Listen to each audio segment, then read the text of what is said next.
എന്നാ ഞാൻ പൊക്കോട്ടെ. ശരി. രജനി,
സുഖമല്ലേ രജനിക്ക്?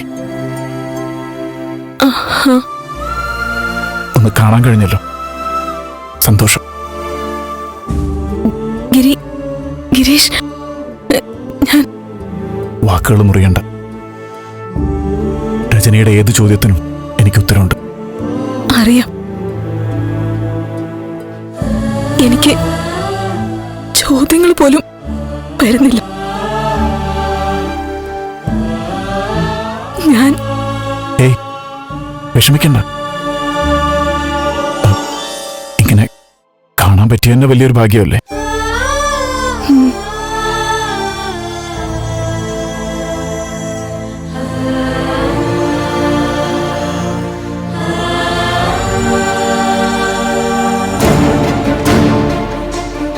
ഞാൻ അറിഞ്ഞിരുന്നു ഗിരി ഇവിടെ വന്ന കാര്യങ്ങളൊക്കെ.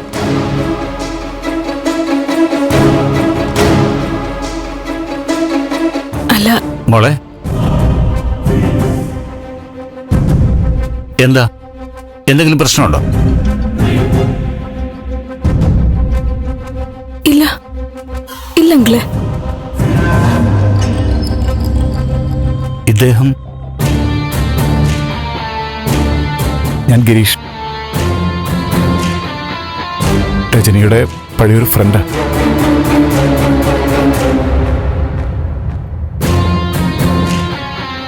എന്നാ പിന്നെ ഞാൻ ചെല്ലട്ടെ.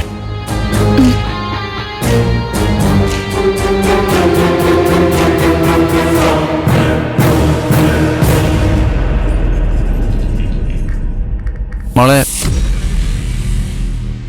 അയാളെ നല്ല പരിചയമുണ്ടല്ലോ എനിക്ക്.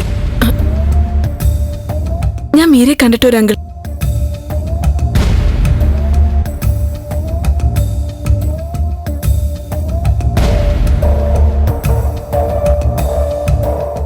ഹലോ, എന്താ ഇവിടെ തന്നെ നിന്ന് കളഞ്ഞത്? ഇപ്പൊ പോയ പയ്യൻ? അത് ഗിരീഷ്. ഓ, അപ്പൊ തനിക്ക് അറിയാമല്ലേ? ആ, മീരയെ രക്ഷിച്ച് ഇവിടെ കൊണ്ടുവന്നത് ഗിരീഷാണ്. നല്ല ക്യാരക്ടറാ പയ്യൻ, ഒരു പെർഫെക്റ്റ് ജെന്റിൽമാൻ. ഓ, നന്ദൻ വിളിച്ച് പറഞ്ഞിരുന്നു ഇയാളെ കുറിച്ച്.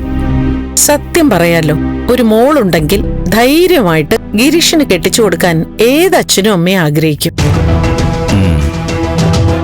വേറെ ചില കാര്യങ്ങൾ പറയാനുണ്ട്. എന്താ? ലോകത്തുള്ള മറ്റാർക്ക് മകളെ കെട്ടിച്ചു കൊടുത്താലും ആ പോയ ഗിരീഷിന് മോളെ കെട്ടിച്ചു കൊടുക്കില്ല എന്ന് പറഞ്ഞവരും ഉണ്ട്. മനസ്സിലായില്ല. നമ്മുടെ രജനിക്ക് പണ്ടൊരു പയ്യനെ ഇഷ്ടമായിരുന്നു എന്നുള്ള കാര്യം തനിക്കറിയാമല്ലോ. പ്രഭ വലിയ സംഭവമാക്കി ഒരുപാട് ഇഷ്യൂസ് ഒക്കെ ഉണ്ടായ. അത് ഈ ഗിരീഷായിരുന്നു. ആണോ? ഓ, അപ്പൊ അതാണ് പ്രഭ അന്ന് അങ്ങനെ പറഞ്ഞത്. എനിക്കൊരു ഭയം, മീരയുടെ ആത്മഹത്യാ ശ്രമം പുറത്തറിയുന്നു. മനസ്സിലായില്ല. അതാ മീരയെ രക്ഷിച്ചുകൊണ്ടുവന്ന ആള്. ആ, ഗിരീഷ്. സത്യത്തിൽ അവൻ എന്റെ ശത്രു. ജാനകി, പ്രഭയ്ക്ക് നല്ലത് കണ്ടാ തിരിച്ചറിയാൻ പറ്റില്ലെന്ന് എനിക്കിപ്പോ 100% ഉറപ്പായി. ഗിരീഷ് ഒത്തായിരുന്നെങ്കിൽ എത്ര നല്ലൊരു ലൈഫ് രജനിക്ക് കിട്ടിയനെ. അന്ന് ഗിരീഷിനെ രജനിയിൽ നിന്നും മുറിച്ചു മാറ്റി. ഇപ്പൊ ദേവികയെ നന്ദനിൽ നിന്നും അകറ്റുന്നു. ദുരഭിമാനം രക്ഷിക്കാൻ വേണ്ടി പലരുടെ ജീവിതവും ഇല്ലാതാക്കാൻ നോക്കുക.